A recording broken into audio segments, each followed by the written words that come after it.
दोस्तों, स्वागत है आपको हमारा अपना चैनल स्टोरी वाले भैया में। इस कहानी को सुनने के बाद आप अपनी जिंदगी में सफल जरूर हो पाएंगे।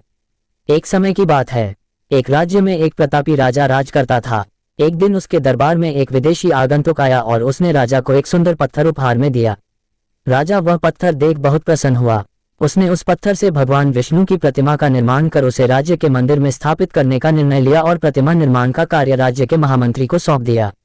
महामंत्री गांव के सर्वश्रेष्ठ मूर्तिकार के पास गया और उसे वह पत्थर देते हुए बोला, महाराज मंदिर में भगवान विष्णु की प्रतिमा स्थापित करना चाहते हैं।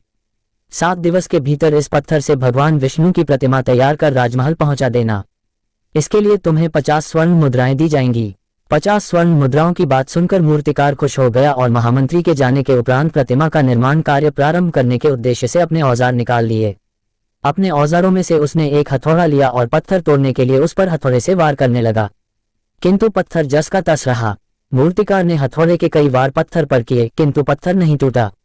50 बार प्रयास करने के उपरांत मूर्तिकार ने अंतिम बार प्रयास करने के उद्देश्य से हथौड़ा उठाया, किंतु ये सोचकर हथौड़े पर प्रहार करने के पूर्व ही उसने हाथ खींच लिया कि जब 50 बार वार करने से पत्थर नहीं टूटा तो अब क्या टूटेगा।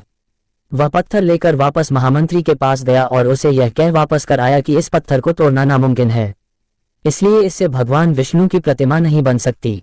महामंत्री को राजा का आदेश हर स्थिति में पूर्ण करना था, इसलिए उसने भगवान विष्णु की प्रतिमा निर्मित करने का कार्य गांव के एक साधारण से मूर्तिकार को सौंप दिया। पत्थर लेकर मूर्तिकार ने महामंत्री के सामने ही उस पर हथौड़े से प्रहार किया और वह पत्थर एक बार में ही टूट गया। पत्थर टूटने के बाद मूर्तिकार प्रतिमा बनाने में जुट गया। इधर महामंत्री सोचने लगा कि काश पहले मूर्तिकार ने एक अंतिम प्रयास और किया होता तो सफल हो गया होता और 50 स्वर्ण मुद्राओं का हकदार बनता। मित्रों, हम भी अपने जीवन में ऐसी परिस्थितियों से दो चार होते रहते हैं। कई बार किसी कार्य को करने के पूर्व या किसी समस्या के सामने आने पर उसका निराकरण करने के पूर्व ही हमारा आत्मविश्वास डगमगा जाता है और हम प्रयास किए बिना ही हार मान लेते हैं।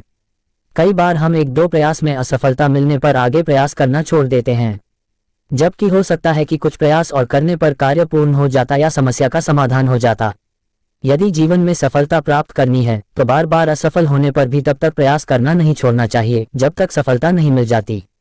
क्या पता जिस प्रयास को करने के पूर्व हम हाथ खींच ले वही हमारा अंतिम प्रयास हो और उसमें हमें कामयाबी प्राप्त हो जाए। दोस्तों, आपको ये कहानी अच्छी लगी होगी, आप इस चैनल को सब्सक्राइब कर ले और वीडियो को लाइक करें।